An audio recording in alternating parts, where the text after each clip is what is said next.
Party policy से इख्तलाफ है तो क्या तब भी आर्टिकल 63 होगा। सब्सक्राइब करें और बेल दबाएं ताकि कोई खबर रह न जाए। इत्तेहादी तो खामोश थे, आपके अरकान सामने आ गए, फिर उसके बाद आप लोगों ने एहतजाज भी उनके हवाले से अरकान ने भी कर लिया, जो आपके वर्कर्स हैं वो भी उनके घरों के बाहर मौजूद हो गए। जलसे की भी अमर बिल मारूफ की आप तैयारी कर रहे हैं सुप्रीम कोर्ट में अब जो है, लेकिन ये जो वक्त मिल रहा है इसमें आप गेन क्या कर रहे हैं? हुकूमत के पास अब क्या ऑप्शन आ रहा है कि आप मैक्सिमम अपने नाराज लोगों को मना लें, लेकिन नाराज लोग भी अभी कुछ मान नहीं रहे हैं आपसे। जी बहुत शुक्रिया मुदस्सिर, आपने मुझे इनवाइट किया।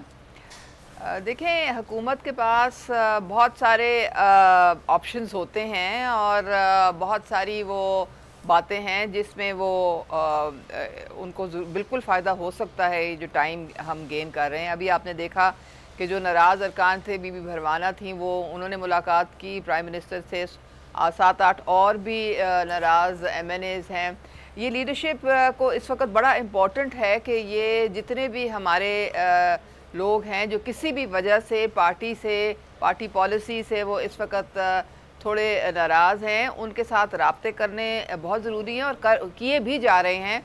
आपने देखा है कि जो तरीन साहब का जो ग्रुप है उससे परवेज़ खटक साहब ने भी राब्ता किया है और बाकी हमारे जो वुज़रा हैं पंजाब में वो भी यहाँ पे MPs के साथ भी राब्ते में हैं, MNAs के साथ राब्ते में हैं।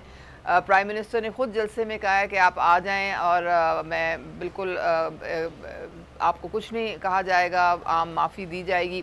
तो ये सिलसिले तो आपको पता है सियासत में चलते रहते हैं, ऊंच नीच तो होती रहती है। अब ये जो सुप्रीम कोर्ट में जो बात गई है तो जाहिर है हम बहुत इज़्ज़त करते हैं सुप्रीम कोर्ट की, और जो इंटरप्रिटेशन उनकी होगी और जो उनका होगा जाहिर है वो सारों के लिए काबिल कबूल भी होता है और होना भी चाहिए।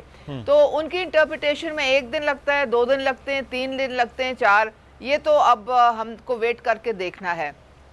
और आप देखेंगे कि जो भी फैसला आएगा तमाम पार्टीज़ जो हैं वो उसको फॉलो भी करेंगी और उसके मुताबिक फिर जो इंटरप्रिटेशन है उसके मुताबिक फिर आगे चला जाए, क्योंकि ये आईनी नुक्ते हैं और इनको आईनी तौर पे ही इनको आगे लेके बढ़ना है।